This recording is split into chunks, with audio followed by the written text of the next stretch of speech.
ఊరికి తెల్లారినట్టని. అయ్యా నువ్వు వండుకోలే ఉండు, ఊరికి తెల్లారాల్సిన పని లేదు. ఊరు ఎట్లా తెల్లారాలనో, ఊర్లను ఎట్లా అభివృద్ధి చేయాలనో మాకు తెలుసు. నిన్న సర్పంచ్లతో కూర్చున్నాడు, మనకు మంచి రోజులు వస్తాయని. ఇద్దరు సర్పంచ్లను పిలుచుకున్నాడు, 4 వార్డు మెంబర్లను పిలుచుకున్నాడు. నిజంగానే ఆయన పరిస్థితి చూస్తే దీనావస్థ. పాపం ఒకప్పుడు బాగానే బతికినోడు. ఎట్లుండే ఒకప్పుడు ఎంపీలు మంత్రులు మహమూద్ అలీ పోతే, ఈటల రాజేందర్ పోతే మంత్రులను కూడా గేట్ కాడు ఉన్న హోంగార్డులు మెడల మీద కొట్టి బయటికి పంపించారు.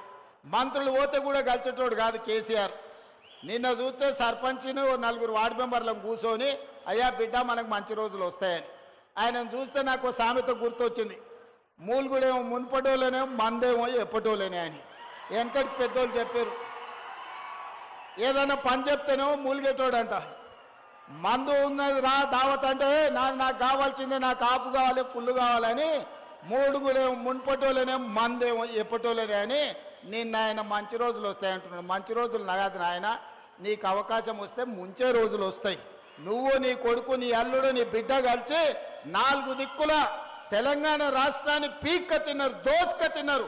ఇంకా కూడా మీ ఆకలి తీరలేదా? 4 కోట్ల తెలంగాణ ప్రజల్ని మీరు 4 కలిసి పీక్క తిని ఈరోజు తెలంగాణను అప్పుల పాలు చేసి 8 లక్షల కోట్ల రూపాయల అప్పుల పాలు చేసినా ఇంకా మీ ఆశ సావలేదు, మీ ఆకలి తీరలేదంటే ఇక దేవుడు ఒక్కడే మీను శిక్షించేటోడు. ప్రజలు శిక్షించారు. ఆలోచన చేయండి చంద్రశేఖరరావు గారు. అసెంబ్లీ ఎన్నికలప్పుడు నీ అధికారం పోగొట్టారు. పార్లమెంటు ఎన్నికలప్పుడు నీకు గుండు సున్నా ఇచ్చారు. ఎమ్మెల్సీ ఎన్నికలప్పుడు నీకు నిలబడడానికి అభ్యర్థి దొరకలే. మన జూబ్లీహిల్స్ లో రెఫరెండం అంటే బోడబండ కాడ బండకేసి బాది బొంద పెట్టారు. మాకెవ్వడక్కర్లేదు. మా కాంగ్రెస్ పార్టీ కార్యకర్తలు మా దిక్కుంటే, నీ పక్కనే నీ కొడుకుంటే చాలు నీ పార్టీని బొంద పెట్టనీకే.